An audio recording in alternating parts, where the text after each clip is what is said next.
AI Realized, the podcast about everything that is new, now, and next for enterprise executives deploying AI. Hosted by myself, Christina Elwood, and my collaborator, David Yakobovich. Our guests will share what's driving AI adoption, use cases, and business models for the data and AI economy. Where the future is bright.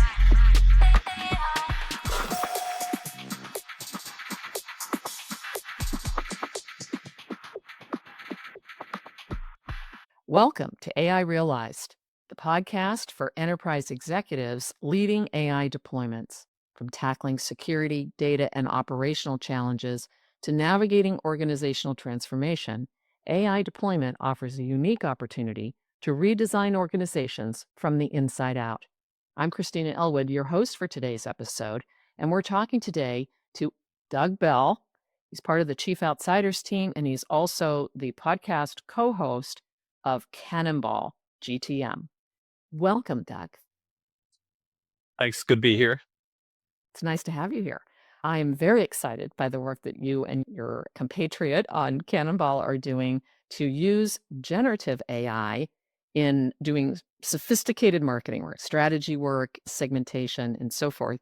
So I'm excited to have you tell our listeners how you are applying AI in that world and what advice you have for them in deploying such technology into their workflows.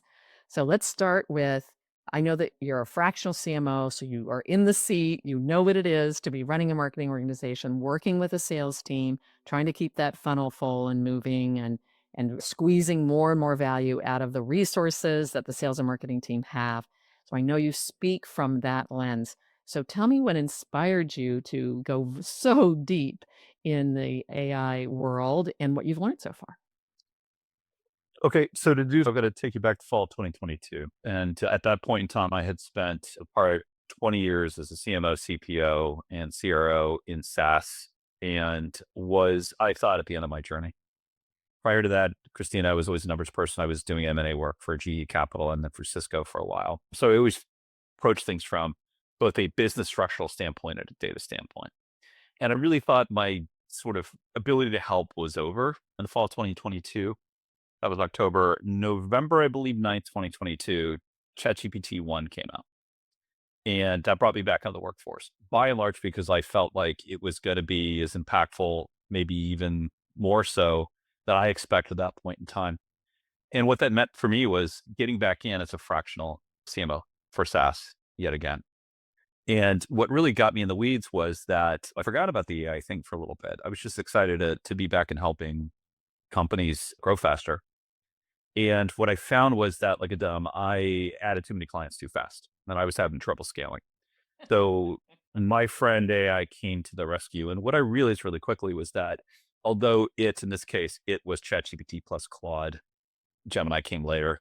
What I realized pretty quickly was that it wasn't about my ability to scale personally. It was definitely helpful, but it was about my ability to build a new playbook, if I could be so bold.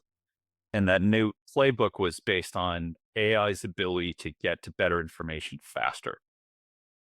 And Christina, I have to pause and just say, what good is that to answer my own question? And that is to say this. My experience was for the longest time facing these three challenges, and they were bad lists. In other words, who to target, bad messaging. I'd written a lot of it, and moving at the speed I wanted to move. And that's where AI came in. It allowed me, and therefore my accounts, to conquer those three challenges. How could I find people experiencing pain that the brand I was representing could solve for? One, that's the list. Two was, I create a message that's not about the brand. All the messaging right now, with the exception of what we'll talk about today, is me. I'm great. It's fantastic. Buy my stuff. You have money. I have money. I like money. Give me your money. That's most of messaging today. And the third thing I think is equally as important was moving with speed. And all that means is, okay, once I have those two first things, how do I test that and get it into market quickly? So that's how I got so deep in the weeds, because I went from concept to, oh my God, I just goofed. I have too many clients. How do I deliver better value? And then really, I realized, guess what? I get to deal with each of these three problems in kind, and then have a solution that deals with all three things collectively. Now, somehow you went from having the problem, solving it yourself, for your clients and your own situation, to partnering with Jordan to do the Cannonball. So how did that happen? That happened. It's funny because I bumped into Jordan right before making the decision to retire for 6 weeks. And he was a guest on a podcast I had at that time. And he's a brilliant guy. Hopefully people listening to this podcast, go check him out. It's just a brilliant guy. And he and I instantly bonded, and we would get together and, pardon the word, we would bitch, we would kvetch, we would complain. And in every case, that sort of complaining ultimately was about how we were struggling to help clients at speed. And we were both in parallel working on different aspects of everyday AI, helping clients. Jordan is a go-to-market engineer, growth hacker. He could have been a neurosurgeon, he could have been a rocket scientist. He's a data guy. That's what he does. And so he was solving the problem for the first thing I talked about, which was bad lists. He was solving for that problem. And I was solving for the bad messaging piece. And that sort of came together fall of 2024 when Jordan called me on a Friday night, because Jordan, I think, is a boomer. He's actually a millennial, but he's a boomer. And he just calls people. He calls me on a Friday night. I'm like, oh God. And I pick up the phone and he goes, look, man, you're the only guy I know that can host a live podcast, live stream, who understands the nuances of AI. I'm doing this thing called a Cannonball. Remember the movie Cannonball? Yeah, I got it. I'm doing it tomorrow. And I'd like you to come over to my house and host it. I'm like, dude, Saturday? Really? When am I going to get family? I got kids, I got things. I had 800 people signed up. Whoops. Okay, I'll be there. And so what we did in those 8 hours, Christina, is we did the first Cannonball. We didn't realize we were doing the first Cannonball. What we did is we went from not knowing a brand at all. At that time, it was shovels. We went from not knowing a brand at all to shipping a campaign using clay.com. And we did it in 4.5 hours. Wow. And we had 800 people signed up, 600 people showed up, and we had at all times about 300 people on the call. Fast forward a couple months, and I reached out to Jordan. I'm like, I think there was something there. By the way, this is what I'm working on. What are you working on? And we like to talk, and we learn through talking, and we learn through doing. And we decided to start a live stream. People are like, okay, where can I get your content? I'm like, maybe I should do something about that. We created a Substack, and we are now top 50. We are top 50 business Substacks. And the live stream is growing in popularity every day. And I have to say, at the end of the day, it's still a hobby for us. We're taking that work, we're applying it to our clients, but we're still having fun. If you show up for the live stream, you will see we don't take ourselves seriously. And it's about our learnings and what we're sharing in terms of what we just learned that week with our clients. It is a dream podcast because you guys are having so much fun. It's entertaining all by itself. It's a little like Twitch for marketing geeks, which is pretty awesome. But more importantly, I think the seriousness with which you take the task at hand and the practicality that you apply to what's the problem we're solving, how are we going to use this to solve it, and why are we using this to solve it? You don't ever deviate from the appropriate application. And I really respect and appreciate that. So let's go back to for the growth hackers, the CMOs, the heads of fill in the blank on the commercialization side of the business, people who are wrangling content and wrangling communications. What are some of the top lessons you've learned about the best way to use AI for the three challenges that you laid out? Okay. And look, I have to say, I've sat in the shoes of a lot of people that are listening in or watching the podcast today. I was an in-house CMO, CPO, CRO for 20 years. And I know how hard it is to pivot from theory to practice. So let me give you some just really solid anchors, and I'll start with what not to do. And then I hope we can talk about what to do and to really where to dig in, because I want this to be as demonstrative as it can be. And Christina, you know that from the live stream. It's like, we quite often are like, practice and what's the theory? Like, practice first, what's the theory later on? So here's the thing. So first thing is that, sorry to bring this news to you, but your playbook is broken and it sucks. And that's not your fault. I sat on a stage yesterday with the former CMO of Zendesk and of Slack, brilliant guy. And at one point we started talking about how the playbook is broken. We turned to each other like, dude, we created the playbook, right? So I say this from a place of love, and I say this from a place of somebody that helped create the playbook that you're experiencing right now. And what I think I'm seeing a lot with my clients and with my board seats and advisory seats, what I'm seeing is people are taking the existing playbook and they're amplifying it. It's, how do I send more messages more quickly? This is the SDR, AI SDRs you're seeing out there, right? Or how do I make my messaging even more personalized from my bad list? And then ultimately, a campaign equals 7 or 8 or 9 or 10 things. Because guess what? You're running a corporate marketing organization that has Marcom all the way through digital marketing. And a campaign is this thing, it's a giant thing. And there are people that have to get involved. Okay. So that's what we're swimming upstream against. And then here we are. I've had the CMO's job. It is the hardest job. It is political. It is numbers driven. It is creative. It is analytical. It's all those things. So places to start. The first thing is, can you tell yourself with deep honesty that the target list that you have needs your product right now? And if you cannot answer that, then you need to go back. And so again, I get it's, oh God, sales is going to say this. And I'm going to, let's go to the speed thing. Here's the speed thing. And especially true, Christina, I know you're true. Christina, I know you're true. Christina, I know you're true. Christina, I know you're true. Christina, I know you're true. Christina, I know you're true. Christina, I know you're true. Christina, I know you're true. Christina, I know you're true. Christina, I know you're markets into the following verticals. I'm going to hound you until you do this right. If you are selling to construction, logistics, transportation, financial, anything to do with government work, government sector, you can know with a little bit of work. And in this case, by the way, there are other methodologies. I'm going to mention them. I just happen to be the author of one, and with some of one, and with some of one, and with some of one, and with some of one, and with some of one, and with some of one, and with some of one, and with some of one, and with some of one, and with some construction industry. All of that data is public. And I'll give you a quick example, which is to say, one of my clients right now is selling labor into construction firms that are scaling 300% or more a month, and they can't hire fast enough. Okay. That's an example of a profound pain. And guess what they offer? They offer people that help scale: bid managers, bid managers, bid managers, bid managers, bid managers, bid managers, bid managers, bid managers, bid managers, bid managers, bid managers. My methodology, there's another organization called the Deal Lab, which approaches it differently. They have a different approach. They call it messaging arbitrage. They get the same result. But the point is they're going to make sure you get to a great list first, just like we do. Great. No, that's very helpful. It strikes me that we didn't explain Cannonball. So for those who did not grow up with the Cannonball Run, give them the short story of the Cannonball Run. Yeah. Okay. It's an underrated movie from the 70s. Cannonball Run is actually a real race. It starts in New York and ends in LA. You can only use like stock cars, like cars that you would pull out of your driveway. And those, you have to make it to California. The first person, I think it's New York to LA, first person to make it there wins, so to speak. And you're dealing with all the stuff, the cops, getting lunch, going to pee, all those things. Cannonball is the same idea. It is going from zero to a campaign. We can do it in an hour using everyday AI. There are 4 steps: focus, investigate, narrate, deploy. Focus, as you can imagine, fellow CMOs, it's about understanding your marketplace. And guess what? We don't always believe that your ICP is correct, right? We go, that's nice.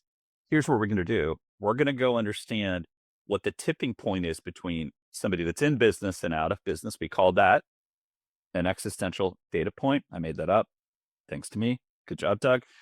And that always confuses people. And let me just say, existential meaning I'm going to live or die, whether or not this metric represents that. An example is in construction leasing.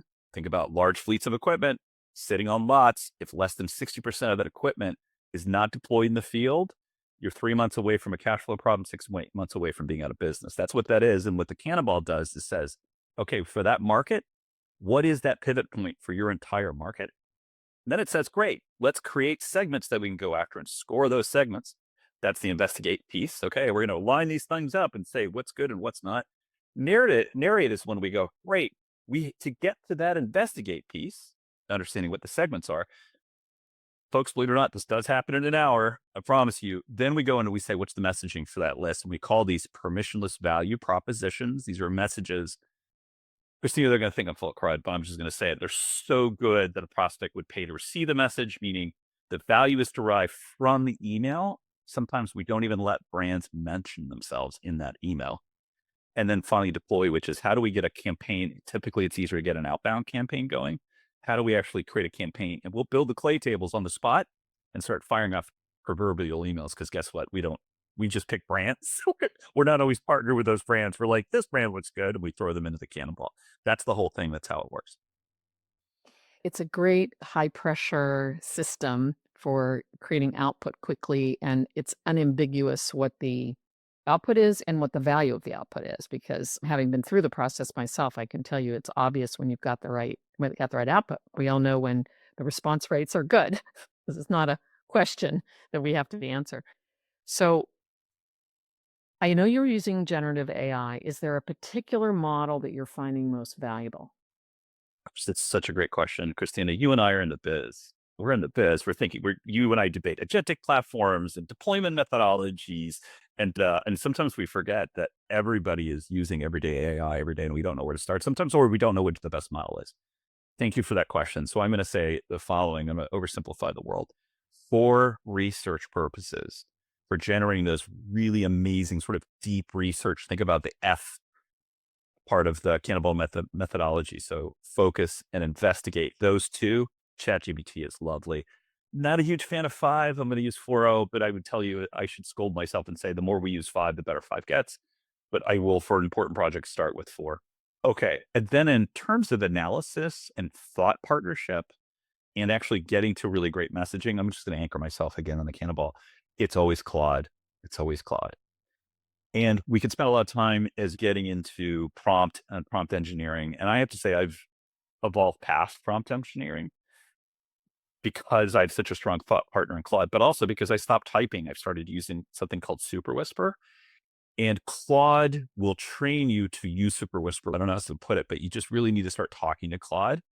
And my tips here are tell it what you're looking for, tell it how you want it to act, tell it what your results you're expecting, and then ask it to tell you whether or not you're thinking correctly. And say, ultimately, I need you to be a thought partner. So research, chat, thought partnership and creation, Claude. Gotcha. No other tools. Okay, I can talk about Gemini for a second. I just will mention that Google, it's interesting to see Google struggle. I'll just say that. Gemini 2.5 Advanced is a good model. They could have won based on the size of their context window. So context window, we've all had experience. We're jamming with chat, we're jamming with Gemini, sorry, we're jamming with Claude, and it goes, sorry, you've run out. You're just like, I just spent 45 minutes understanding this thing, research, project, whatever. Gemini had the biggest context window of anybody, and they shrank it. And so to me, it's a bad combination of ChatGPT and Claude. It's trying to be both things. Context window, it's just the same size as everybody else.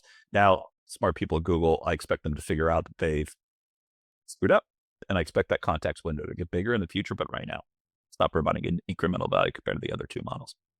Who in the marketing organization is the most likely beneficiary of your method today? Okay, I'm going to presuppose some things, and then maybe I'm going to say some things. And Christina, you tell me if I have this right, because the org is going to change depending on how you answer these questions. Are these organizations above 100 million or below? And in ARR? Okay, good. Thank you for that. RevOps, please start there. Start with the folks that are right now struggling with your BI dashboards and the people creating reports. They are pattern matchers and natural problem solvers. And that's where your skill sets lie. And I'm going to quickly describe what I'm talking about, Christina, because again, we want to be demonstrative, right? We're practice then theory. So let me get right to practice. And then I'll talk about theory. In practice, you want somebody who is obsessed with data, not for the sake of data, but because the data teaches you something about your market and how your market is reacting to your message. That is your core skill set, and that is your core desire with that person. I'll start there. Now let's talk about theory. What that person needs to be doing is combining 3 things really well. The first is they need to be very good at taking data that is market reactive, right? So I talked about before, we want data that is market reactive, meaning I'm pushing stuff out there, whether it's good or bad, I'm getting a reaction to it. But that is useless if your second data set doesn't exist, which is the pain segmentation. My accounts are experiencing this pain in this moment. That's another data set. And then the third skill set is orchestration between those two. And I would also empower them. If you have a leadership meeting, they're on that meeting and they're hearing and listening, because guess what? They can't be siloed. So if you think about this person, they're good at gathering data from these two places. and they're very good at orchestration reaction to that data. Cannonball can be in the middle of that. Lab can be in the middle of that. There's a guy named Eric Nowoslawski who also has a methodology he's creating. My methodology, the methodology I founded with my partner, Jordan Crawford, is very good for vertical SaaS. It is horrible for horizontal SaaS. It just is. The Deal Lab, brilliant for horizontal SaaS. Eric Nowoslawski's methodology, very good for horizontal SaaS. So if you're a horizontal SaaS or horizontal tech company, those are your guys. If you're vertical SaaS, you're looking at a methodology like mine. And by the way, I do believe you can come up with your own methodology. This is not the world of IP. This is the world of test and experimentation. But if you're looking for the person that's going to do this for you, that data analyst in your RevOps org, they love data and they're going to manage those three points on the triangle, if you will. Who do you see in the smaller companies under 100 million? Yeah, so that's such a great question. It is, Christina, my experience, it is the guy that is the digital marketer or the girl that's the digital marketer. And they're so used to dealing with the mashup of first and third party data. They're just such a natural fit for this. They're the person that's on with your Google rep once a week. They're the person that like comes to work from the weekend and they go, look at this tool I discovered. You know that person. We've all worked with that person, right? And so they're really good at managing that there's obscure data sets to results. So let's call these programmatic marketers, if you will, sometimes digital marketers. Those are the folks that are really good at understanding those. PLG market. PLG marketers are gold. Yes. Great. By the way, I hope they're not girls. I hope they're women. Sorry. Yeah. And you know what I have to say, Christina, I deserve to be scolded because I am a feminist. And I think my wife just heard me from UCSS. No, You were correct. Female. Thank you. Joe pouncing on you. Yeah, for sure. Yeah. Okay. So I'm with you. yeah, that sounds. I know you meant it with love. What do you envision the marketing organization looking like 2 or 3 years from now? I don't know if your audience wants to hear this. Be honest. What do you really think it's going to look like? You can take a shorter horizon if you want, but I think it helps to be a little further out because then we get rid of all the assumptions about it depends. It depends. Do they learn? Do we train? Do we invest? Do we whatever? So take it out to a window where we're past all the learning side of it. What does it look like? Yeah. John Miller put a post out yesterday, by the way. I'm going to refer to it, give you an answer. What John Miller basically said in this post was that fractional CMOs were ruining the market. I don't know if you saw this post, but what he was arguing is that there's a long-term window, a long-term view on brand. A lot of respect for John, by the way, and I get what he's saying. He's wrong. And I'm going to explain why. I'm going to explain what the organization of the future looks like. Right now, things are so hyper competitive, especially in SaaS, that some of these big brands are about ready to topple over. I won't mention who, but they're wobbly right now. And so this idea of building brand or awareness over time, this has got to take a backseat for a little while. So this is why you're not going to hear one of the more sacred parts of marketing organizations in what I'm going to mention right now, which is to say this. It'll be a data org. And that data org is going to be entirely about the science of reacting to signals from the market. I don't mean intent data you're actually gathering from your CRM, from your map, from your first and third party data sources, and from the amazing coding you're going to do to go acquire and create data sets in something called an MCP server. And that your marketing team is going to be a data team. Now, I'm not going to give you the depends piece, but the efficacy and quality and sort of data science like quality of that team will depend. If your ACV average transaction is big, it's going to be less of a data science org and more of a sort of programmatic and much more of maybe a brand centered org. The closer your ACV is, average contract value is to say 10K, the more like a B2C data science org that's going to be. So in the future, I fully believe that you're going to have non-siloed organizations that are based on a data org that is about data science and about reacting to market signals. And that's going to be led by what I'll call pod leaders. So instead of thinking about a hierarchy, think about the data organization at the center. Then each pod leader is going to be responsible for something, a product, a market, a geography, and they're always going to plug in. And so the core competency is there. If you remember, it was really, if you will, at the end of the day, their core duty is managing and reacting to data and then orchestrating. So think about orchestration like Clay, that you could see other brands like Lean Data having a really big piece in this, the big orchestration brands.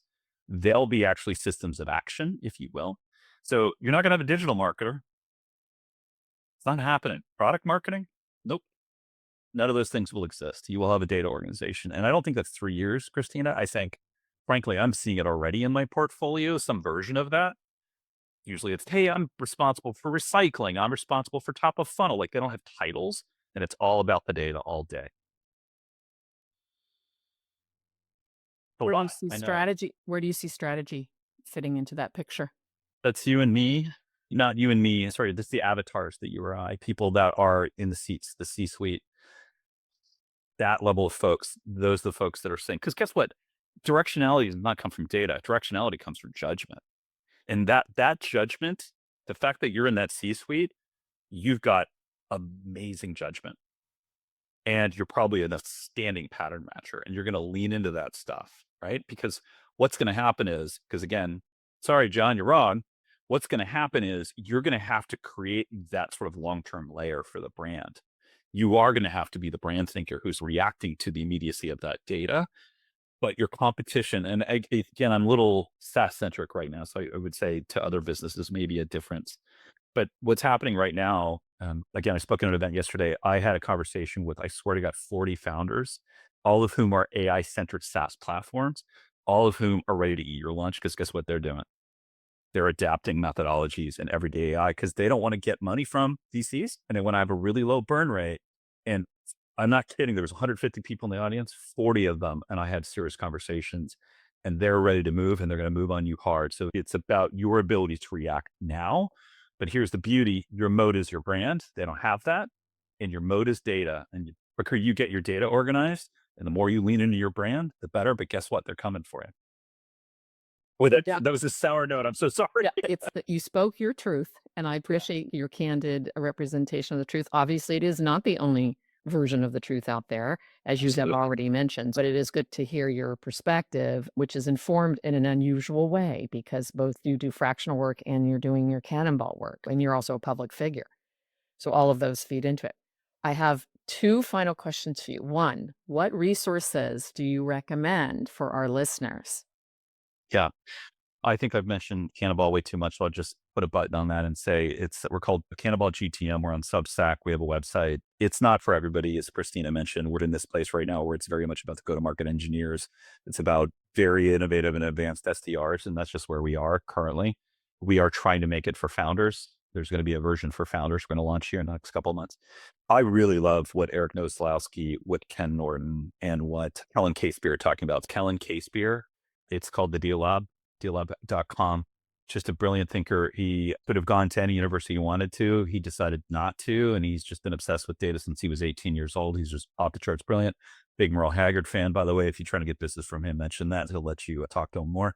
And the other is Eric Nowoslowski. Eric Nowoslowski is looking at the world through the lens of how do I rapidly use AI for rapid message iteration that turns into fast campaigns that produce results. It's another way to look at it. I would highly recommend there.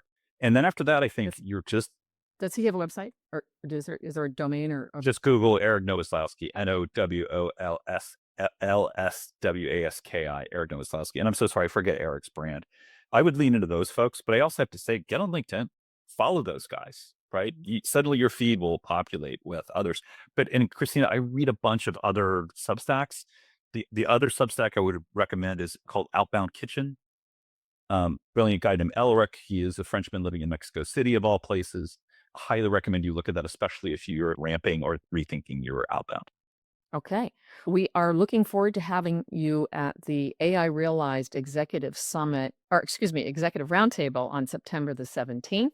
We also hope to have you at AI Realized Summit on November the 5th. Thank you so much for your time today, Doug. I have my final question for you is, in this world of AI and the new role that you are playing, what is the single most valuable leadership skill you're using today? I give two. I allowed to give two. You're allowed to give two, but not three. Rationing you. I love you, Christina. Listening. And judging.